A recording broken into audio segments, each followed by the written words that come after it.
E olha só, meus amigos, seguimos adiante aqui, muita coisa pra gente repercutir com vocês hoje ainda. E olha só, vamos falar agora de um casal no Paraná, minha cara Jess Peixoto, que perdeu todas as economias em um golpe da oração. Sim, o tsunami de golpismo agora chegou na fé do brasileiro, já tão sofrido, né? Bom, a gente tem golpistas oferecendo a multiplicação de dinheiro através da fé. Os supermercados da fé já é uma instituição brasileira que a gente já está acostumado, né? Os criminosos chegaram até a ameaçar as vítimas. Só que para entender o caso aqui com precisão, eu já vou convocando aqui para um papo importante o delegado responsável, que é o Mikhail Orodek, que vai estar aqui com a gente. Tudo bem, delegado? Muito bom dia. Como é que está o senhor? Tudo tranquilo? Tudo em ordem, tudo em ordem. A gente fica só aquela sensação de impotência e também, enfim, decepção, vendo que essa onda golpista também extrapolou até a fé do brasileiro, né? Conta pra gente como, quem e aonde, pra gente se situar aqui, por favor. Positivo. Aqui no município de Imbituba, um casal de 44 e 43 anos foram vítimas aí Os golpistas chegaram inicialmente ali, se aproveitando da fé do casal ali,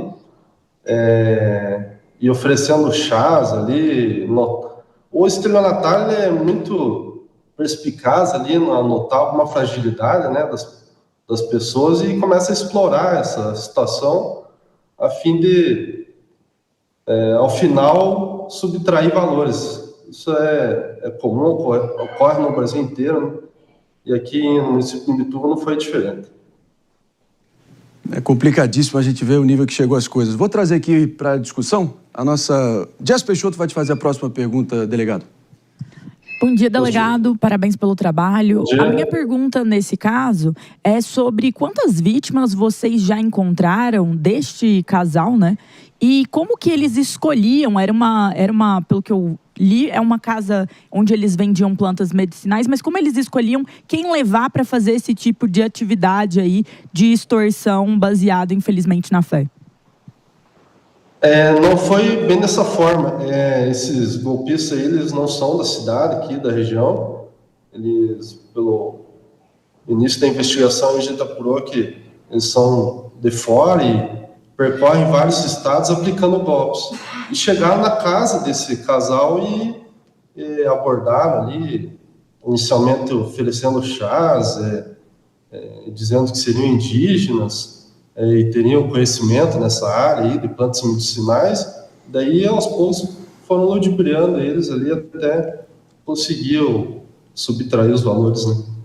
E esse grupo, ele, no caso das pessoas que são as vítimas, eles falaram qual que era a situação em específico? Era uma oração para alguma coisa em específico? Uma praga? Qual que era a lógica deles para conseguir esse dinheiro? Perfeito. Inicialmente ali a mulher teria ali um problema com ansiedade, e daí o oferecimento desses chás aí seria para tratar esse problema dela, né? E na sequência daí, no decorrer da conversa, eles começam a promover uma certa ameaça ali psicológica, né? E daí começa a cobrar por orações, para abençoar o casal ali, e ao fim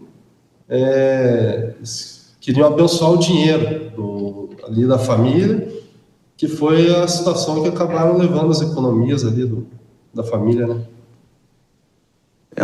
Realmente é complicadíssimo a gente entender o nível que a coisa chegou, delegado Mikhail, ainda mais vendo que, só para ter uma noção, a gente já vai estar aqui retomando também para o pessoal da rádio. Agora sim, com precisão, estamos recepcionando os ouvidos atentos de todo mundo sintonizado na rede Jovem Pan de Rádio. E estamos aqui ao vivaço num papo importante com o delegado responsável por desbaratar um esquema de golpes, né? Golpes em Pirituba, ali o pessoal, enfim, usando orações, explorando a fé alheia para poder lançar aí uma onda de golpes, que ainda bem que o delegado responsável, o Mikhail Orodek, está aqui com a gente para tocar um papo, está contando aí todos esses detalhes aí escabrosos dessa brincadeira de mau gosto. Mas bom, delegado, eu vou acionando aqui o nosso Felipe Monteiro para a próxima pergunta, então. O delegado, o que surpreende nesse caso é a genuidade das pessoas, não é? Primeiro, ele abordou para vender plantas medicinais. Depois ele pediu dinheiro para fazer oração, porque falou que um deles ia morrer, né? Depois eles fizeram oração para multiplicar o dinheiro. E aí pediram para todo mundo fechar os olhos, colocar o dinheiro ali na cama, né? Aí pegaram o dinheiro depois e fugiram. Fugiram não, saíram pela porta da frente, né? Pior ainda, né?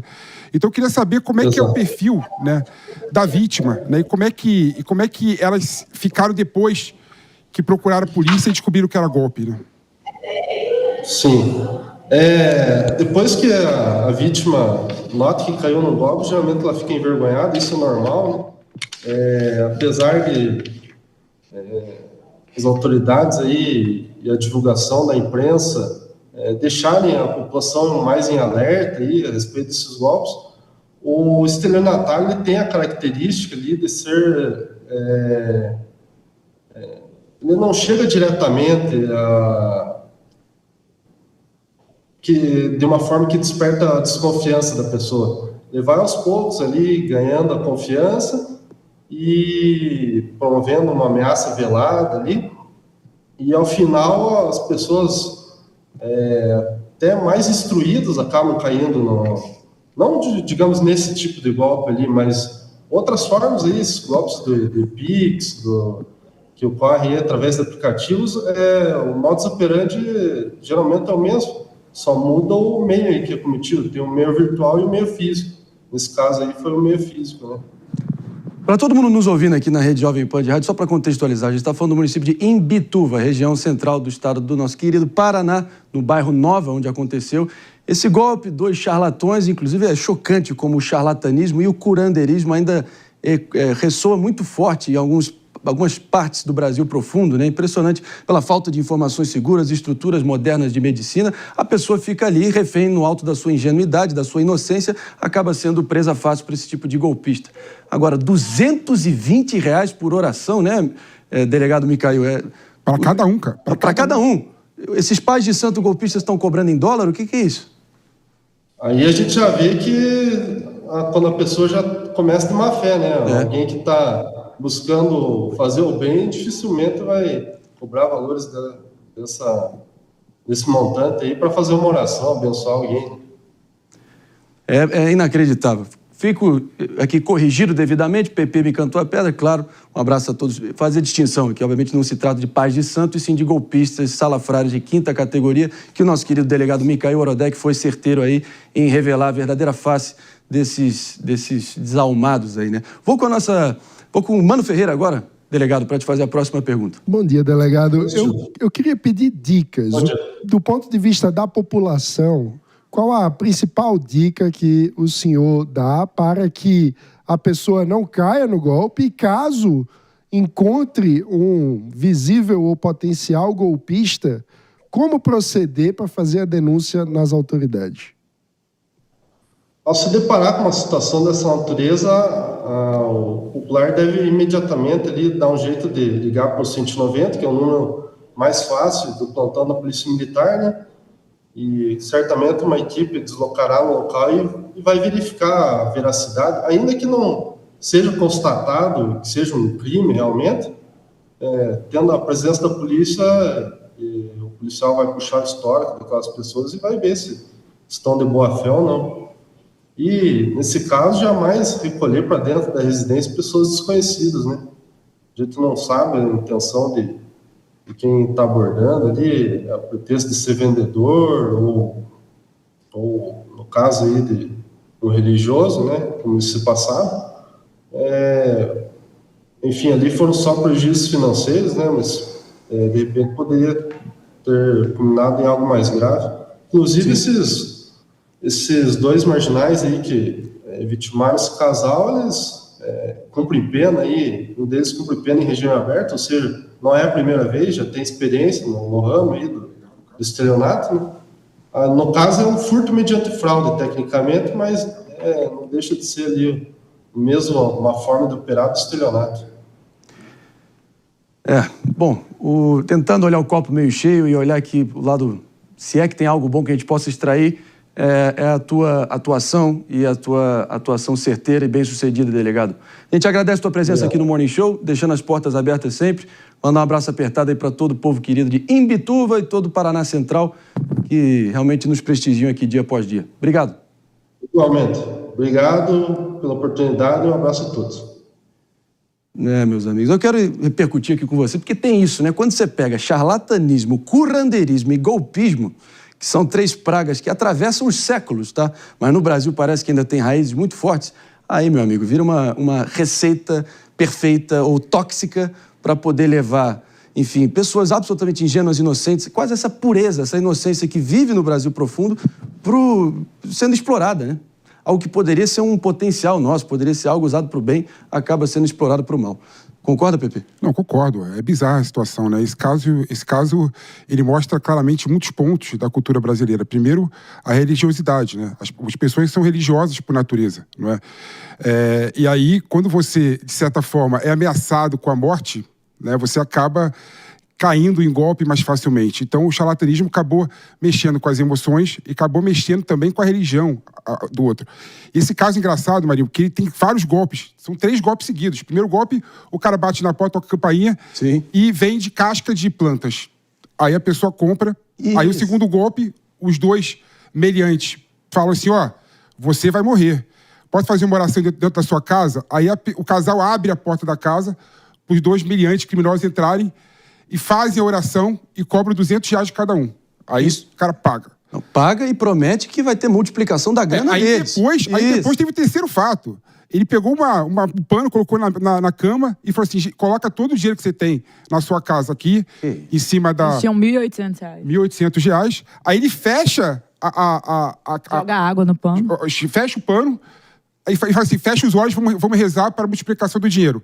Aí enquanto o casal tá com o olho fechado, ele vai lá e pega o dinheiro, põe no bolso, pede para colocar um copo de água em cima do pano e fala assim, só tira um copo d'água amanhã que o dinheiro vai ser multiplicado. Né? E aí ele sai pela porta da frente com o dinheiro, com a economia da família. Né? Ou seja, é surreal. É um crime, assim, realmente absurdo. Mas eu posso fazer uma pergunta, Pepe? Deve. Pepe, você, nosso jurista aqui de plantão. Levanta aí a bola aí.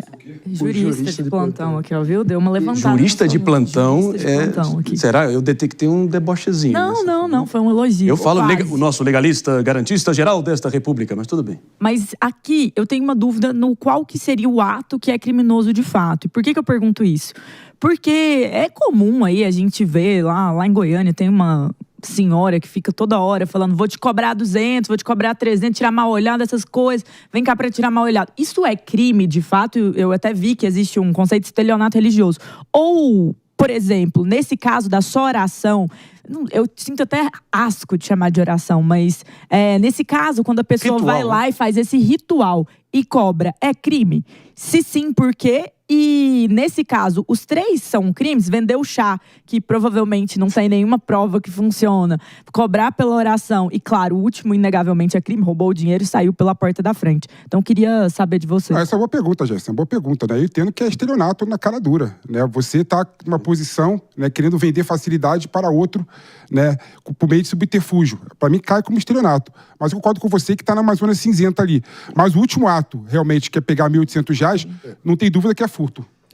Agora é impressionante porque, por todo o Brasil, o que não falta em poste no meio da rua é o traga o seu amor de volta e... Traga a pessoa amada em 3 dias.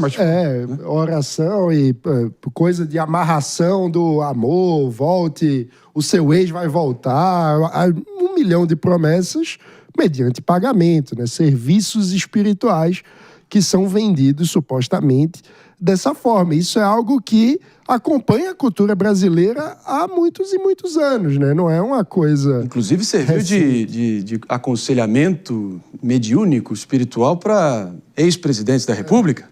O Fernando Collor de Mello fazia rituais, né, de magia. Isto é uma pantomima, uma patuscada, você falta com a verdade, Mano Filho.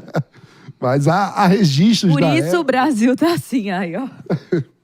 Famosa Dona Cecília de Arapiraca, procurem. Só isso que eu vou falar, Mano, Não, mas as palavras têm força, né? Impressionante. Quando alguém fala assim, você vai morrer, né? Aponta o dedo assim pra você, você fica meio fragilizado naturalmente, né? Não, eu lembro... E tem Desculpa. Não, eu lembro um dia, por exemplo, que eu fui num lugar, o cara falou assim, tipo, Felipe, você vai ter uma doença grave daqui a alguns anos, então pra você não ter doença grave, come essa fruta podre. Eu comi a fruta podre chorando, mas comi.